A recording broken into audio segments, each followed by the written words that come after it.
പത്തനാപുരത്ത് ചാനൽ ലൈവിന്റെ ആഭിമുഖ്യത്തിൽ ദക്ഷിണാമൂർത്തി അനുസ്മരണവും സംഗീതാർച്ചനയും സംഘടിപ്പിക്കുന്നു. ഞായറാഴ്ച വൈകിട്ട് 3:30 മുതൽ ഗാന്ധിഭവനിലാണ് പരിപാടി. പ്രോഗ്രാം കോർഡിനേറ്റർ പ്രദീപ് ഗുരുകുലം വാർത്താ സമ്മേളനത്തിൽ കാര്യങ്ങൾ വിശദീകരിച്ചു. ദക്ഷിണാമൂർത്തിയുടെ അനുസ്മരണവും സംഗീത അർച്ചനയും ഈ വരുന്ന ഞായറാഴ്ച 25-ാം തീയതി 3:30 പത്തനാപുരം ഗാന്ധിഭവനിൽ വെച്ച് Kerala land development corporation chairman Benny Kakkad ഉദ്ഘാടനം ചെയ്യുകയാണ്. ഇതോടനുബന്ധിച്ച് പ്രദേശത്തെ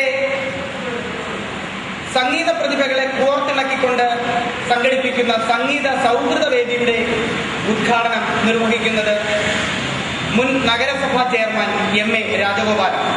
അനുസ്മരണ സമ്മേളനം KLDC ചെയർമാൻ ബെന്നി കക്കാട് ഉദ്ഘാടനം ചെയ്യും. സംഗീത സൗഹൃദ വേദിയുടെ ഉദ്ഘാടനം പുനലൂർ നഗരസഭ മുൻ ചെയർമാൻ എം.എ. രാജഗോപാൽ നിർവഹിക്കും. ചടങ്ങിൽ പങ്കെടുക്കുന്ന സംഗീത പ്രതിഭകൾക്ക് ദക്ഷിണാമൂർത്തി ഈണമിട്ട ഗാനങ്ങൾ ആലപിക്കാൻ അവസരം നൽകും. ഹരികുമാർ പൂതങ്കര, ടി ജയപ്രകാശ് എന്നിവർ സംസാരിക്കും. News bureau, Pathanapuram.